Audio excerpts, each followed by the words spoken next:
Alrighty. Hey, look, so I've gotten into a pretty good lengthy conversation with a few people. They were respectful. They wanted to voice their opposition to why we should invest in the dinar. And I said, look, I get what your concerns are. And so here's what their concerns are.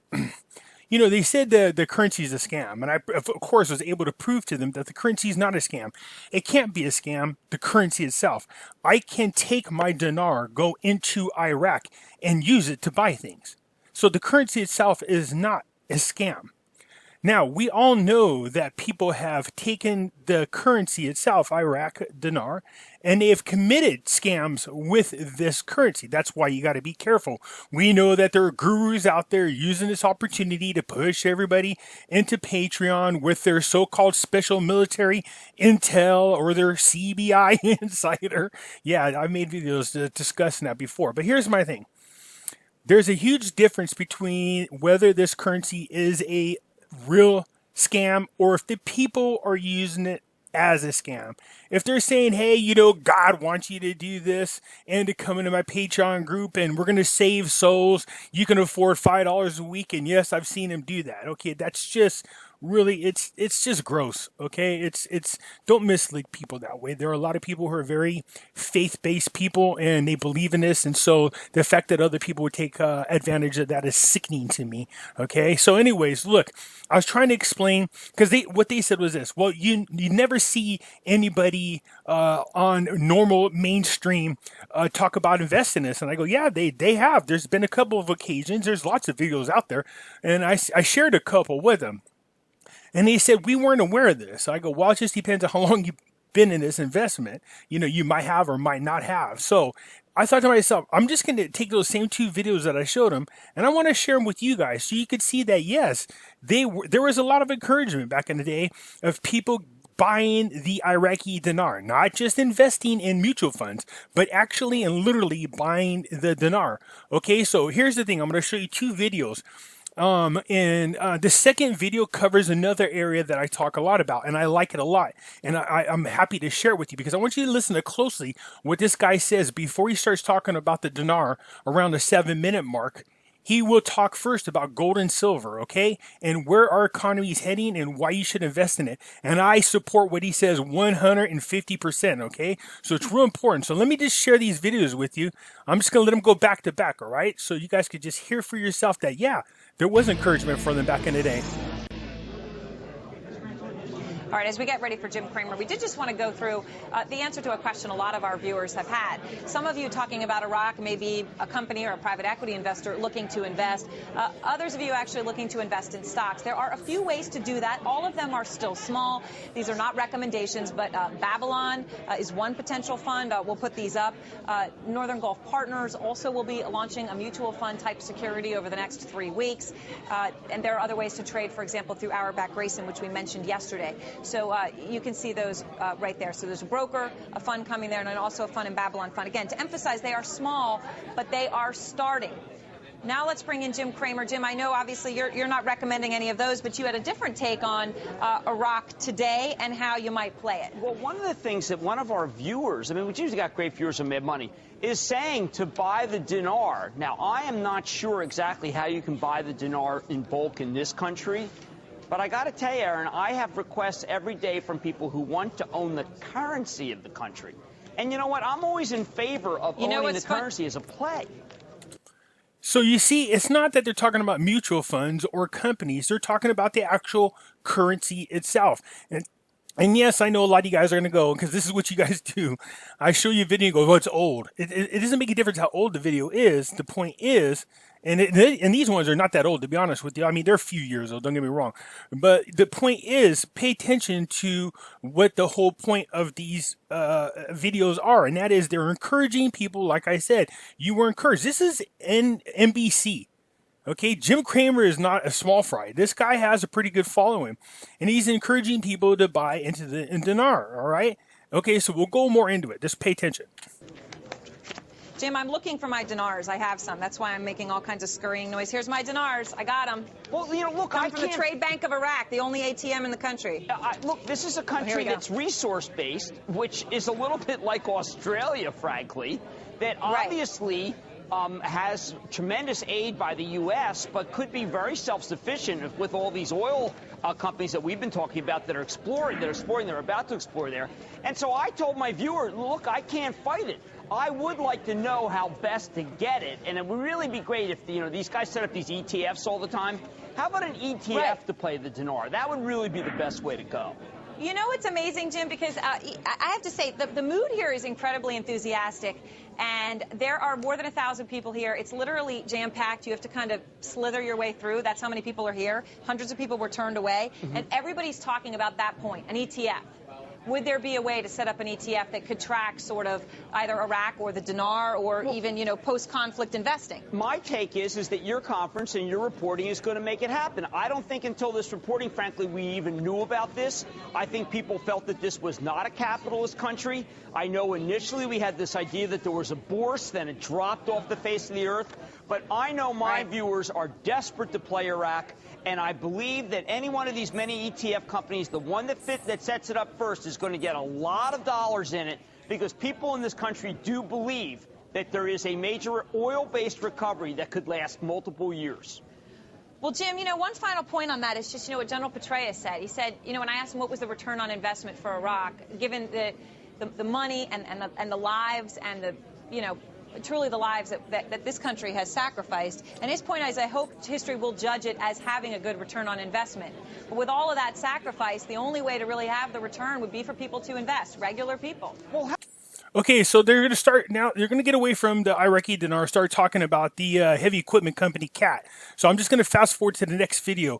And this next video is really, really informative. And I encourage you to listen to it all the way, because they explain to you about the gold and silver and the value of them going up. And it's important for you to hear what the guy's saying, all right? In addition to that, after that, he goes right into the Iraqi dinar. How about the fact that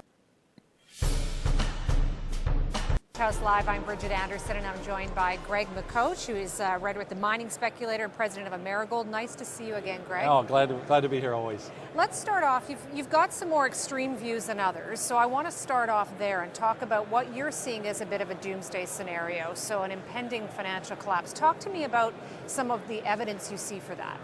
Yeah, I mean, the unsustainable position of the U.S. government that's creating what they admit is $85 billion a month through the Federal Reserve, pumping it into the system. That's the biggest Ponzi scheme we've ever seen. It makes Bernie Madoff look like a Sunday school child, right? There's no way that's sustainable. And every time they talk about a taper, it's all just flapping of the gums. So you're not buying into this recent tapering? No, they're already talking about QE5, right? Just 2 weeks after they talk about a taper, and the taper is a minimum. It's such a minimal amount, okay? All I believe that is just flapping of the jaws to try to get a reaction in the market. All this quantitative easing has been very negative for the dollar. It's why I believe they have to manipulate against physical gold and silver prices to offset the negative effects of all this quantitative easing. There's no stop to it. They can't stop. And taper is just it's a term they use just to kind of diffuse things for the short term.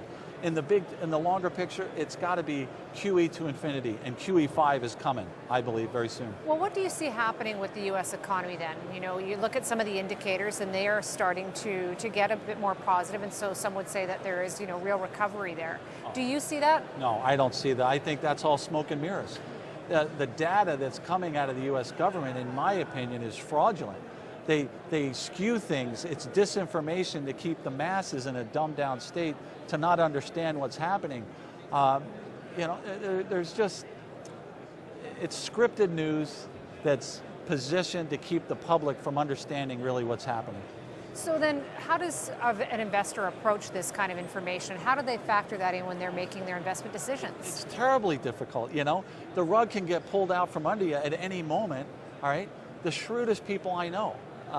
We talk, I sit down with them, we try to compare notes on these issues, and it is a very troublesome environment. Keeping money in a bank is troublesome because they've already talked about bail-ins, where if banks get in trouble, they're going to come take depositors' money.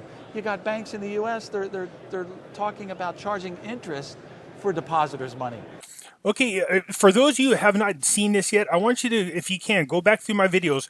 Look for this thing. It's called Lessons from Cyprus. This is not talking about a bailout. when Obama did a bailout, what he did was he gave them the money to help them. To help them out, you know what I mean? Even though they give themselves multi-million-dollar bonuses, a bail-in is different. A bail-in is when they take all your money in your retirement accounts, all your money in your savings accounts, all your money in your checkings accounts. So if you want to learn more about that, I did a good video on it. It's called The Lessons from Cyprus. I encourage you to go back and watch it if you haven't yet. They're talking about confiscating retirement accounts, for crying out loud. I mean, if that isn't the essence of desperate times and that the rug can be pulled out from under you at any point, you've worked your whole life, right? You've tried to save, you've tried to do this, you've tried to do that. It could all go the wrong way.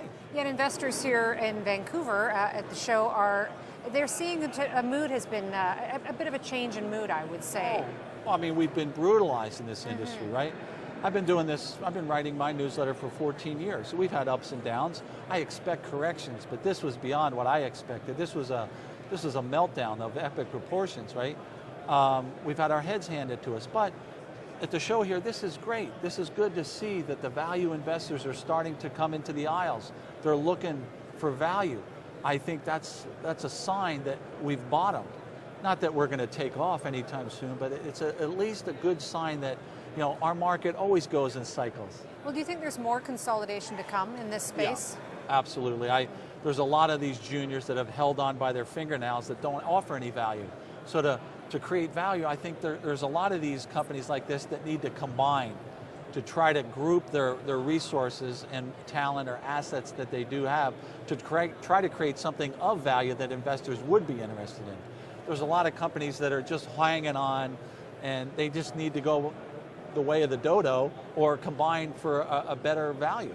Okay, so let's talk about metals for a bit. You previously said that you thought gold was going to 10,000 an ounce. Oh, absolutely. In the long term, I believe that. You still believe that? Oh, absolutely. Oh, yeah, I think 10,000 is actually too low.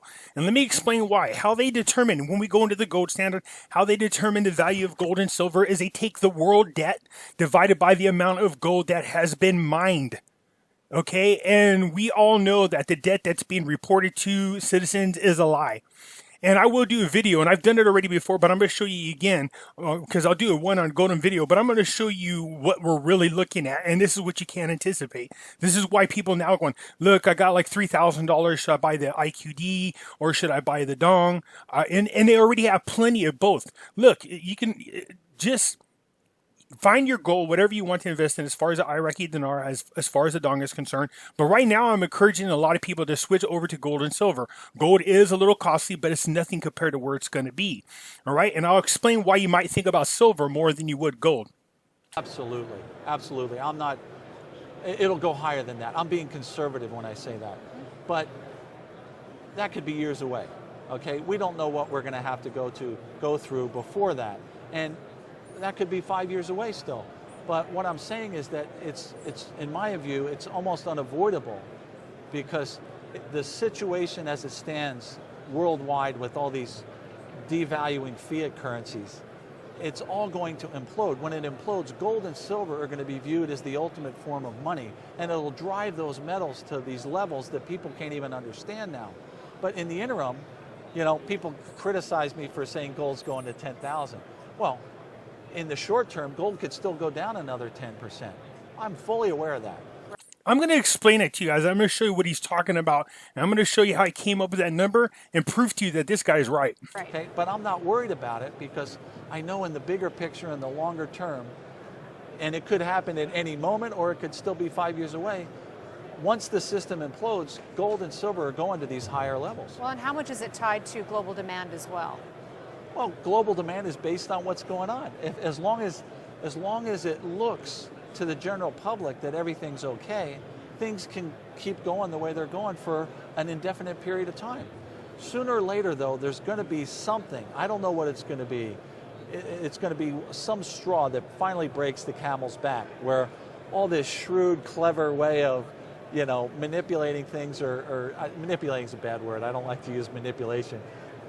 They've been very clever at using duct tape and baling wire to hold the whole shenanigan together. And you think time is coming to an end for that? Yes, it has to. There's no sustainability to it. And when it does, that's when gold and silver will shine. And any of these mining companies that are real, that have real value, they'll do incredibly well. So what should these mining companies be doing now? Should they be spending their money looking at exploration opportunities? Well, it's different in every area. Now, Yeah. for some companies, I think, no, a junior mining company, just watch your expenses, hold on to your money, don't do anything significant until the market starts to make a real recovery where generating positive news can have an effect on your stock. Until that happens, most of these juniors should just stay put right now. Other companies who have real value, who do have an agenda that could be moved forward. There is a type of criteria you can use to make sure that you absolutely pick the right silver or gold mining stock. Now, I've seen that, all right? And I'll go look up what the information is, but I don't want to waste my time. If you guys are interested in learning how to pick the proper gold and silver stock, just let me know, all right, in the comment section, because that's the one stock that in any kind of economical crash that's going to thrive, all right? Where they could get value. He's going to talk about the dinar now. Yeah, they should do certain things, but it's a case-for-case basis, and you have to be so select about who you're willing to invest your monies in right now, and the regions of the world where you're willing to invest, because it's becoming more and more problematic. The challenges in this industry are huge. And I want to ask you about a particular region, because you are telling investors, hey, it might be time to think outside of the box, and you're thinking way outside of the box. I'm the first, I think, to say this, but I do believe that Iraq, of all places, some people call me crazy, and I admit, I'll take a lot of criticism for it, but I'm okay with it. I just think there's... Why Iraq? Because it's still so unstable. Yeah, it is unstable, but I think there's massive amounts of money in the last couple of years from Western banks, from Western entities, from Europe, they're putting big money into Iraq. Hillary Clinton, I don't usually like to quote Hillary Clinton, she's not one of my favorite people politically, but she's on record as saying that she believes Iraq is going to be an economic boom, an unprecedented economic boom. And why is that? Because of the natural resources that it has, or the location? Well, because the government has been restructured. They're trying to go more to a democracy-based system. They're abundantly blessed with oil, we know, but a lot of people don't know that there's been a big gold discovery over there recently, just in the outskirts of Baghdad. It's one of the biggest gold discoveries in the world, and it's so economic. It's right near the surface. There's no mountains. There's no severe hurdles to get to that gold. Absolutely. I mean, I'm not saying to put all your money into something like that. I'm just saying it may be a region of the world that this might be the first time to really just take a look at that, because what I'm seeing is Western companies with Western technology are going in there to develop oil and gas deposits. Now that gold's part of the equation, how much longer is it before some Western groups go in there? Man, I'd want to be part of that equation, because this is low-hanging fruit. In other words, because good high-tech, I spoke about this before. I said that Iraq didn't just have oil. They've discovered the second largest gold deposit found in Iraq, and nobody is mining it right now. And that the gold is close to the surface of the earth, which makes it really inexpensive to mine. So one of the things I'm doing is I'm really monitoring to see which company wins the opportunity to go into Iraq and start mining for gold, because that's one I definitely want to invest in. Technologies haven't never been used in this area before. So it's an abundantly blessed area of resources, and now we know that gold's part of the equation of Iraq. And Iraq, I think, is the stepping stone. If Iraq works, it could open the Middle East. Afghanistan has $812 billion worth of resource in situ value. All right? Again, a lot of instability. So this isn't something you're saying in the short term. No, but how difficult is it now for us to go look in all the good places of the world where we've been looking? We're not finding much. We spent a lot of money in South America, Central America, North America. Okay, so anyways, this guy's going to go on and explain why it is he feels like the Middle East is a good place and a good opportunity for individuals to go ahead and invest into. So I know you guys we'll get past that, but you can see this guy's talking about investing in Iraq. Okay, so look, I was showing people there are experts that are out there that are saying, hey, look, Iraq is a great place to invest in. The dinar is a good investment. Okay, there is opportunity in Iraq. Now, why that's so important is I said it many times. One, first and foremost, it's great for the Iraqi people. There's no reason for them to be as poor as they are. They have one of the richest nations in the world. So that's depressing to know that they have to go through that. Okay. Second of all, look, once these people get their stable government, and it looks like they're almost there, all right, if they could just get a stable government in there and allow these outside investors to come in, you could be looking at strengthening the dinar, and it becomes more valuable. That's what we want. But we need them to stop. We need them to get stable. We need outside investors in. We need to stop the protesting. Okay, this is going to happen. I think it's going to happen very soon. Okay, so anyways, look, like I said, there is a way. There's a very, very specific criteria that I know about that when you go to choose your gold and silver stocks you should buy in. But again, I don't want to go over crazy on all kinds of videos, but if you're interested in it, please let me know in the comments. So hit the thumbs up if you like this. It's just something I shared with people. I wanted to prove that, look, there are people out there saying to invest into the Iraqi dinar. Okay, hit the thumbs up if you haven't yet. Subscribe for and get notifications for my next videos.